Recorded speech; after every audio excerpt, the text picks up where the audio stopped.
आज फिर आप लोगों के सामने एक नई कहानी साझा करते हैं। शनिवार रात लगभग 11:30 बजे मैं ऑफिस से बाइक पर घर लौट रहा था। तभी मैंने देखा कि एक लड़की सलवार सूट पहने सड़क पर मदद के लिए इशारा कर रही थी। मैंने बाइक रोकी, लेकिन एक ऑटो हमारे पास से निकल गया। मैंने कहा, जी कहिए। वह गुस्से में बोली, मैंने ऑटो को रोकने का इशारा किया था। इतनी देर में ऑटो आया था और आपकी वजह से यह भी चला गया। मुझे भी बुरा लगा। सोचा कि इतनी रात को अकेली लड़की मेरी गलती की वजह से परेशान हो गई।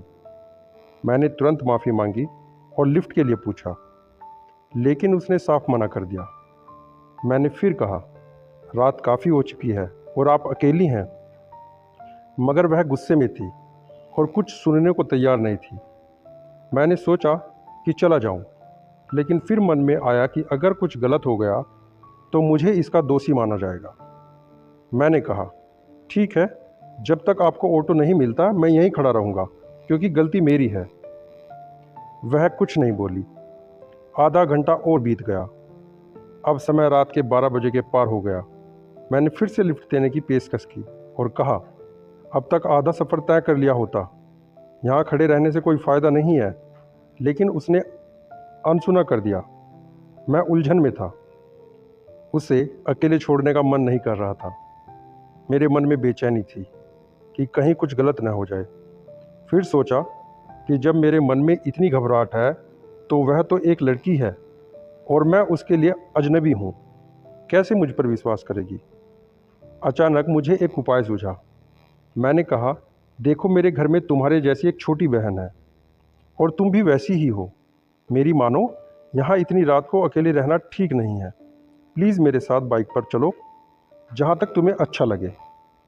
मेरे इन शब्दों से वह थोड़ी राहत महसूस करने लगी और बोली, आप जाइए, मैं कोई ना कोई उपाय कर लूँगी। मैंने कहा, मुझे यहाँ रुके 1 घंटा हो गया। ऑटो तो दूर, आदमी भी नज़र नहीं आ रहा है। प्लीज़ चलो। वह फिर भी तैयार नहीं हुई। मैंने अपना पर्स खोलकर उसे दिखाया। देखो, इसमें मेरी फ़ोटो, पहचान पत्र, ड्राइविंग लाइसेंस, आधार कार्ड। इसे अपने पास रख लो। जब सुरक्षित जगह पहुंच जाओ तो लौटा देना। उसने मेरा आधार कार्ड देखा और कहा, दीपक। मैंने कहा, हाँ, मेरा नाम दीपक है। देखो, अब प्लीज़ मना मत करना। तुम्हारे घर में तुम्हारे माता पिता, भाई बहन इंतज़ार कर रहे होंगे। वैसे मेरे भी मम्मी पापा और बहन इंतज़ार कर रहे हैं। चलो। वह थोड़ी सी मुस्कुराई और बाइक पर बैठ गई। मैंने पूछा, तुम्हारा घर कहाँ है? वह बोली, आप चलते रहो, जहाँ लगेगा बता दूंगी। लगभग 1 घंटा लगातार बाइक चलती रही। वह कुछ नहीं बोली। लगभग 40 किलोमीटर के बाद वह बोली, बस यहीं रोक दो।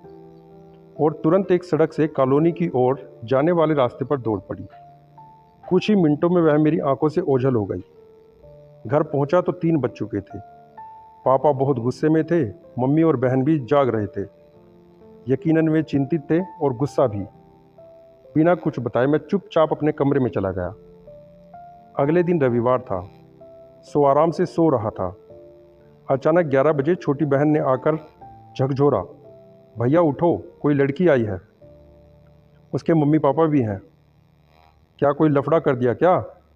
और हंसने लगी। पापा बोल रहे हैं नीचे जल्दी चलो। मैंने कहा, पागल है मैं और लफड़ा? शैतान कहीं की। मेरी नींद तुरंत खुल गई। मैं बनियान पहनकर नीचे आया। देखा तो वही रात वाली लड़की और उसके साथ एक अंकल आंटी थे। यह देखकर मैं हैरान रह गया। मैं कुछ पूछ पाता उससे पहले वह उठकर आई और बोली, भैया हैरान हो गए ना, मैं यहाँ कैसे आई? आपका पर्स, जिसमें आपका पैन कार्ड, आधार कार्ड है, उसी से पता लेकर मम्मी पापा के साथ आई हूँ। आपने रात में मेरी इतनी मदद की है और मैंने आपको धन्यवाद तक नहीं कहा। उल्टा आपके ज़रूरी दस्तावेज भी ले गई थी। पहले थैंक यू, फिर सॉरी। जैसा आपने कहा था, मैं आपकी छोटी बहन जैसी हूँ। इसके बाद उसके मम्मी पापा ने मुझे ढेरों आशीर्वाद दिए और मेरी काफ़ी तारीफ़ की। फिर अपने यहाँ आने का निमंत्रण देकर वो लोग चले गए। उनके जाते ही पापा ने मुझे सीने से लगा लिया और कहा, मुझे गर्व है अपने बेटे पर। तूने एक अच्छे बेटे वाली बात की, मगर रात को ही बता देता तो अच्छा होता। बेकार मैं तुझे डांट रहा था। मैंने कहा, पापा आप भी तो मेरी भलाई के लिए ही चिंतित थे। पापा ने एक बार फिर से मुझे सीने से लगा लिया। इस बार मम्मी और छोटी बहन भी आकर मुझसे लिपट गए। दोस्तों, मुझे मेरे पापा ने बचपन से लेकर आज तक एक ही बात सिखाई है, अकेली लड़की मौका नहीं, जिम्मेदारी होती है हमारी। धन्यवाद।